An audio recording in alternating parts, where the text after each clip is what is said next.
আসসালামু আলাইকুম। আজকের একটা ভিডিও নিয়ে আসলাম। আজকের ভিডিওর বিষয় হচ্ছে শৃঙ্খলার নীতি।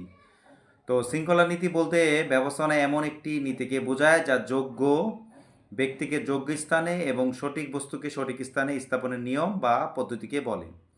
এটি মানে হলো প্রতিষ্ঠান বা ব্যবস্থাপনায় নিয়ম মেনে চলা, নিয়ম নীতি বজায় রাখা এবং প্রতিটি কাজ ঠিকভাবে সম্পাদনের জন্য শৃঙ্খলা প্রতিষ্ঠা করা।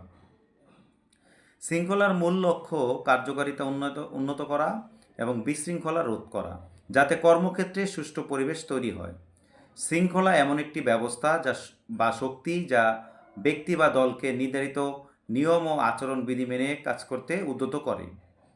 এটি আত্ম উন্নয়ন এবং নিজেদের নিয়ম মেনে চলার মাধ্যমে প্রতিষ্ঠানে পারস্পরিক সহযোগিতা ও সৌহার্দ্যপূর্ণ মনোভাব বজায় রাখতে সাহায্য করে। তো শৃঙ্খলার মাধ্যমে কর্মীরা নিজেদের দায়িত্ব ও কর্তব্যবোধ শক্তিশালী করে এবং প্রতিষ্ঠানের লক্ষ্য সফল করতে মনোনিবেশ করে।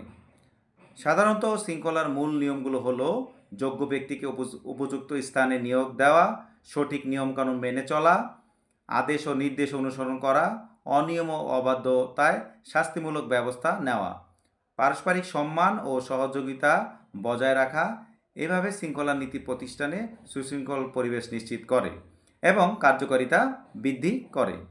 একটি প্রতিষ্ঠানের গল্পের মাধ্যমে শৃঙ্খলা নীতি ব্যাখ্যা করার চেষ্টা করছি। রিয়া গার্মেন্টস নামে একটি ছোট পোশাক তৈরির প্রতিষ্ঠান ছিল।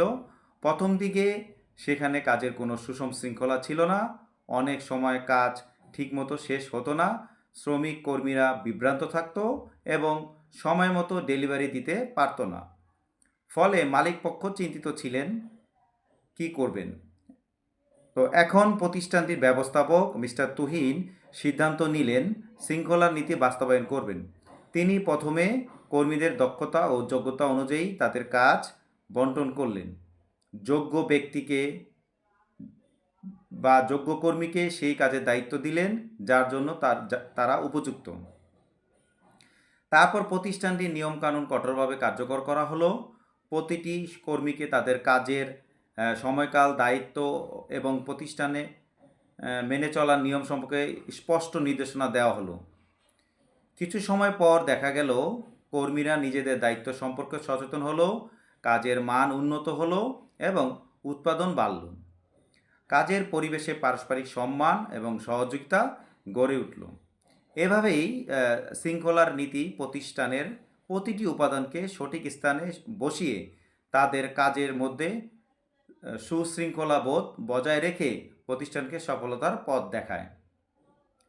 শৃঙ্খলা শক্তি যা কর্মীদের মধ্যে পারস্পরিক সমঝোতা, দায়িত্ববোধ এবং সঠিক সময়ে কাজ শেষ করার মনোভাব গড়ে তোলে।